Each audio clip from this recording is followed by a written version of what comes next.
Hola a todos y bienvenidos nuevamente al canal. El día de hoy quiero compartirles los conceptos claves del libro Hábitos Atómicos de James Clear. Y como introducción al libro, les cuento que el autor comenzó a ganar seguidores a través de sus newsletters semanales.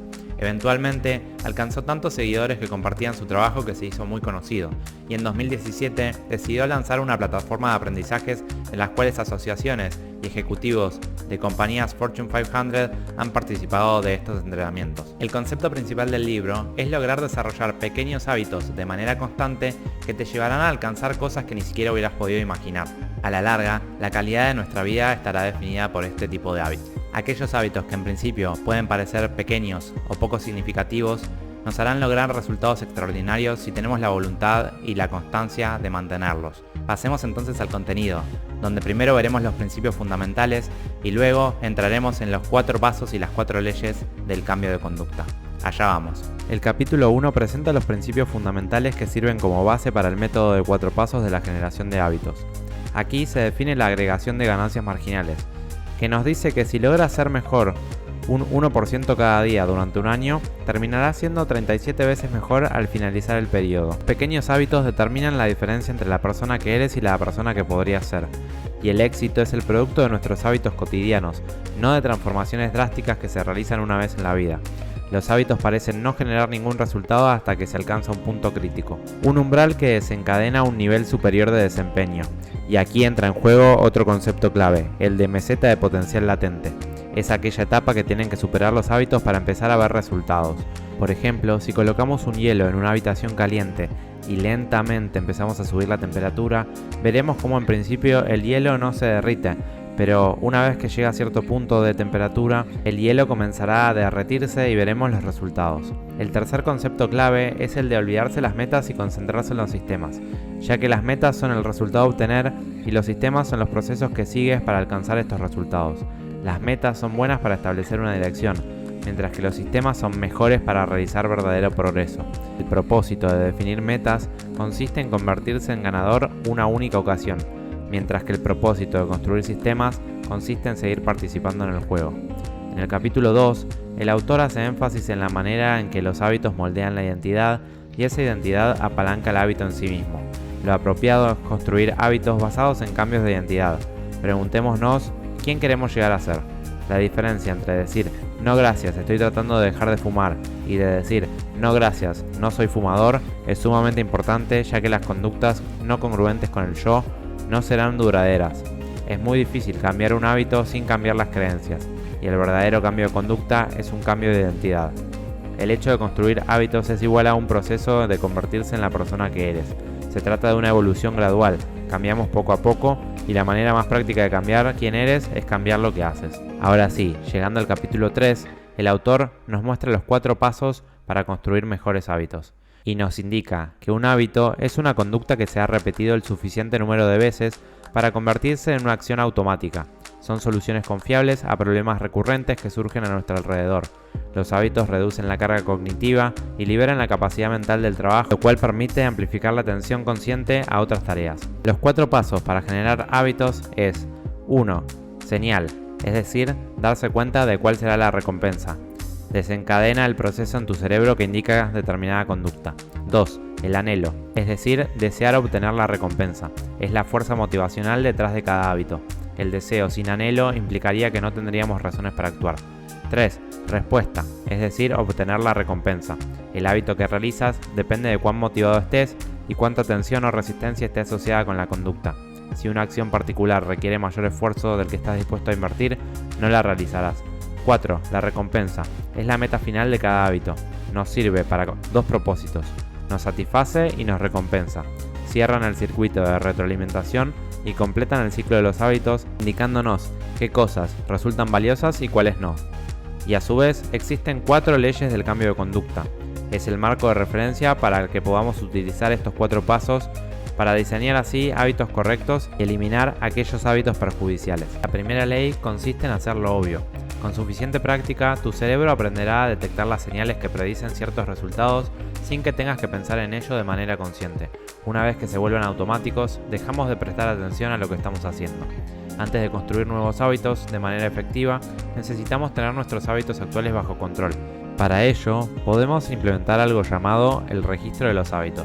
Debemos implementar este sistema en nuestra vida diaria para ayudar a estar consciente de las conductas habituales.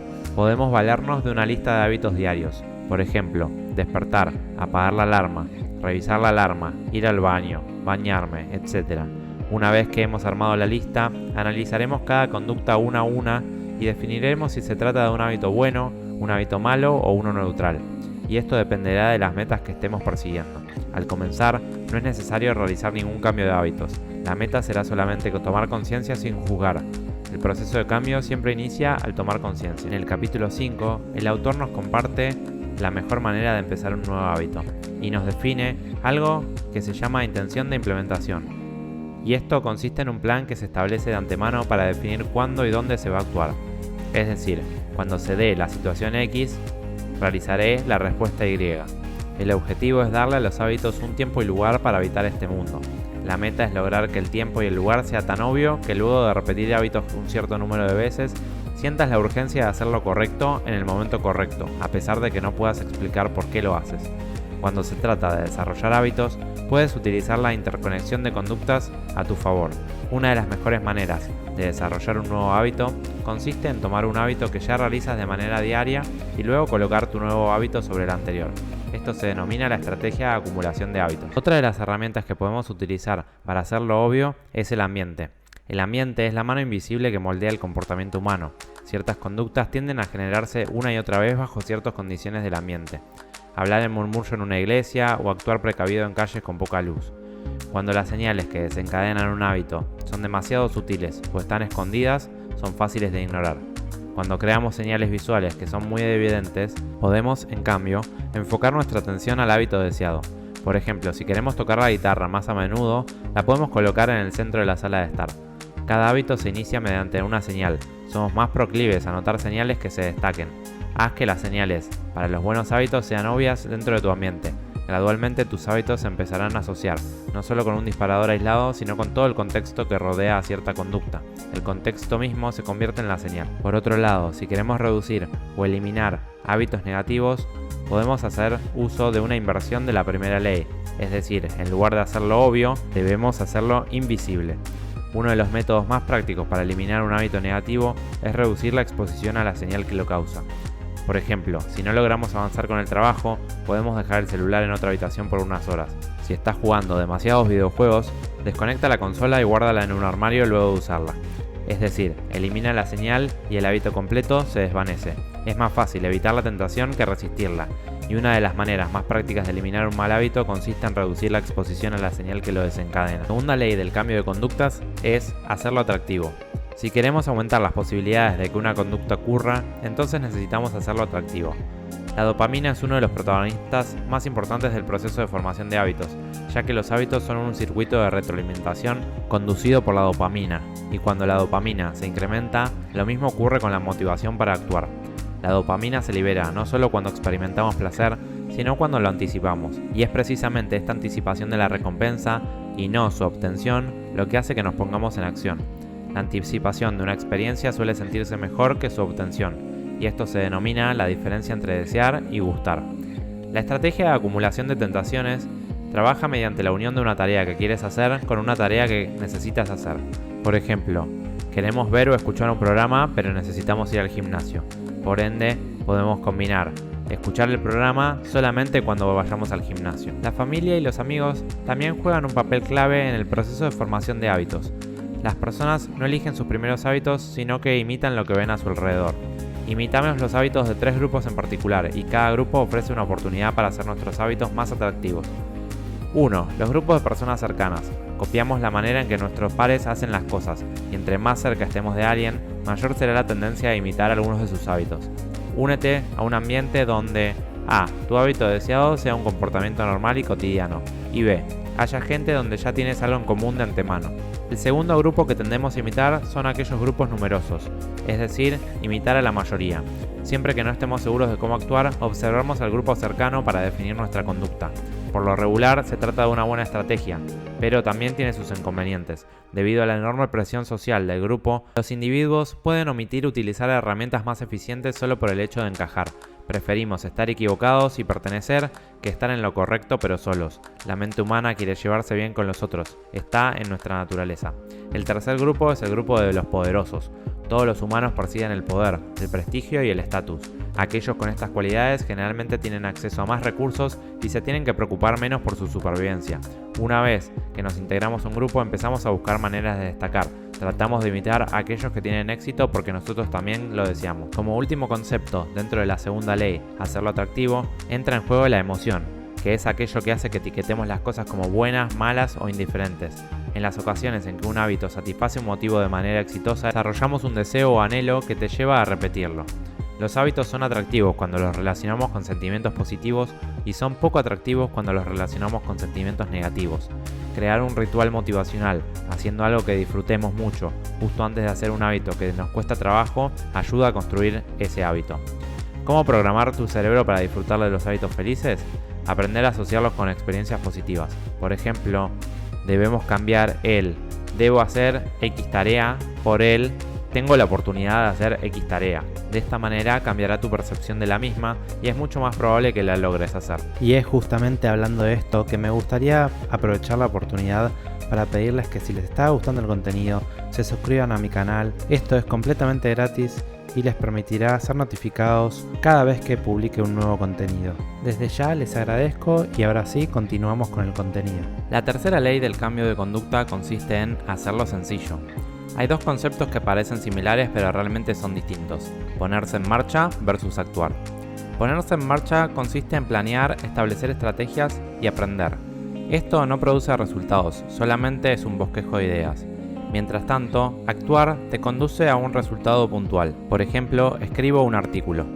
Ponerte en marcha te hace sentir como que ya estás haciendo las cosas, cuando en realidad solo te estás preparando para hacer algo, y cuando la preparación se vuelve una manera de postergar las cosas, es necesario hacer un cambio.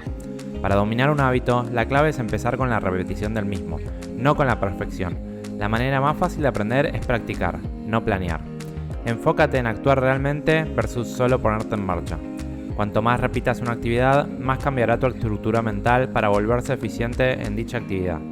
La repetición es una forma de cambio, es un paso clave para poder generar un nuevo hábito. La frecuencia es lo que hace la diferencia. La cantidad de tiempo que llevas realizando un hábito no es tan importante como el número de veces que lo hayas hecho. Otro de los conceptos claves para hacerlo sencillo es el principio de la acción menor. Dado que la energía es valiosa y el cerebro está programado para conservarla, al enfrentarse a dos situaciones similares, las personas tenderán a elegir la opción que requiere la menor cantidad de trabajo. Tendemos a elegir aquella acción que nos ofrece el mayor valor con el menor esfuerzo. Nos sentimos motivados por hacer lo que es más fácil. Entre más energía se requiera, es menos probable que ocurra la acción. Existe una estrategia llamada adición por sustracción. El objetivo es crear un ambiente donde hacer aquello que es correcto resulte tan sencillo como sea posible, ya que gran parte de la batalla por generar buenos hábitos se reduce a encontrar maneras de reducir la tensión asociada con aquellos buenos hábitos y a incrementar la tensión asociada con los malos hábitos. ¿Quieres hacer más ejercicio? Un ejemplo de la preparación del ambiente es preparar con anticipación tu botella de agua, tu ropa para hacer ejercicio y todo lo demás que necesites. Rediseña tu vida para hacer que las acciones que importan más sean siempre las más sencillas de realizar. Otra de las estrategias que nos plantea el autor es la regla de los 2 minutos, la cual establece que cuando empiezas un nuevo hábito no debe tomarte más de 2 minutos.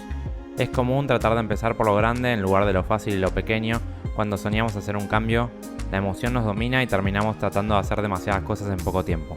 La regla de los 2 minutos nos ayuda a contrarrestar esto. Por ejemplo, el hábito de leer antes de dormir se transforma en leer una página antes de dormir. Las acciones que seguirán pueden ser desafiantes, pero los primeros 2 minutos deberían ser sencillos. Lo que estamos tratando de obtener es un hábito umbral, que nos conduzca a un camino más productivo. Podemos descubrir los hábitos umbral a través de la clasificación de las metas en una escala de muy sencillo a muy difícil. Por ejemplo, correr una maratón es muy difícil. Correr 5 kilómetros es difícil. Caminar 10.000 pasos es moderadamente difícil. Caminar 10 minutos es sencillo, y ponerse las zapatillas es sumamente sencillo. Debemos lograr la estandarización antes de la optimización, ya que no se puede mejorar un hábito que no existe.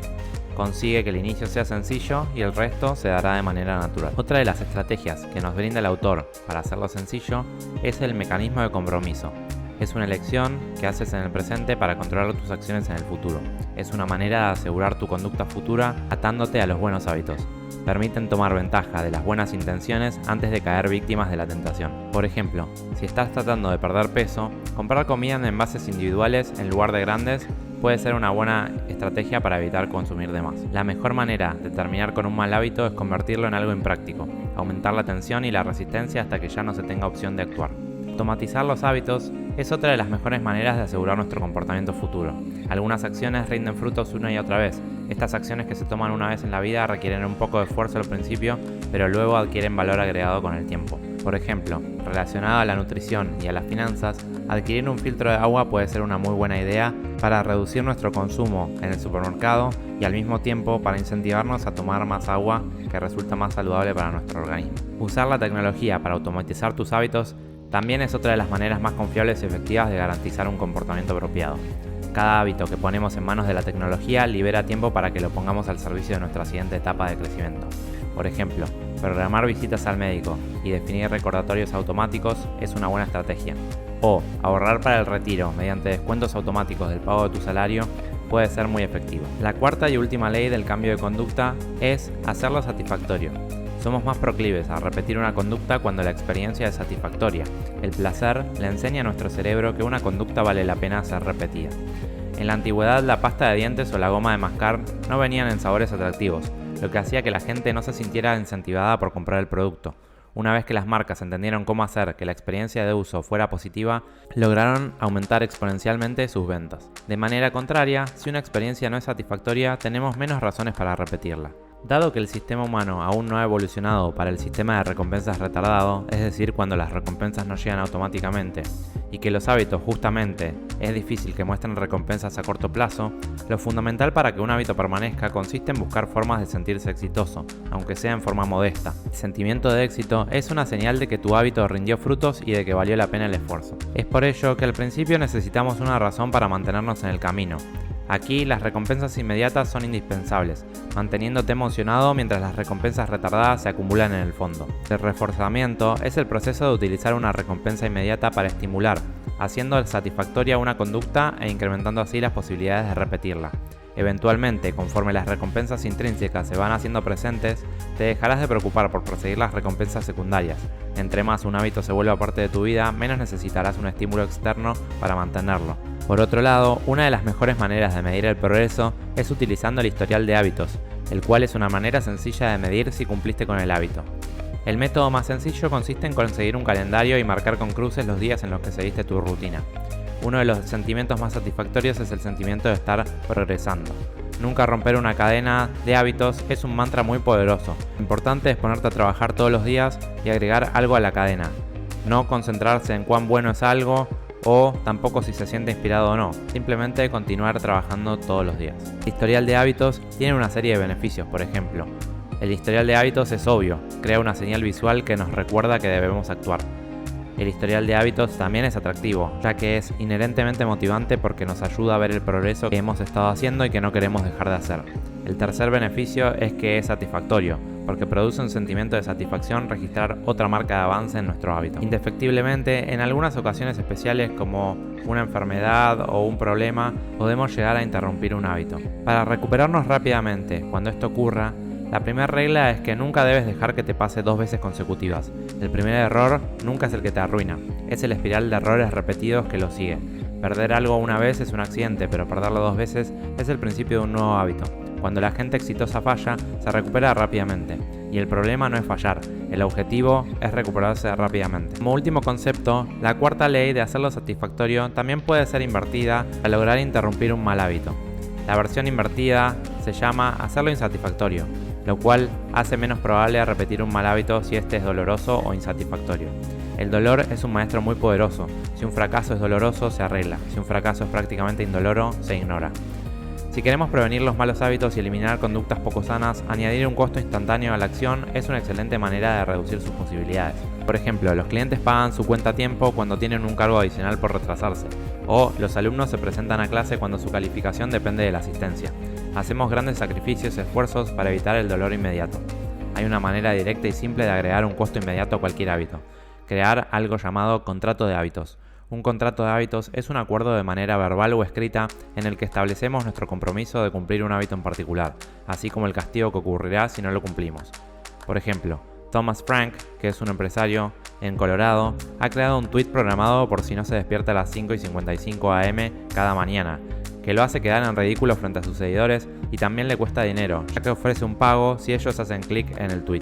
Estos han sido los conceptos que me interesaba compartir en este video. Muchas gracias por escuchar y espero verlos en próximas ocasiones. Hasta luego.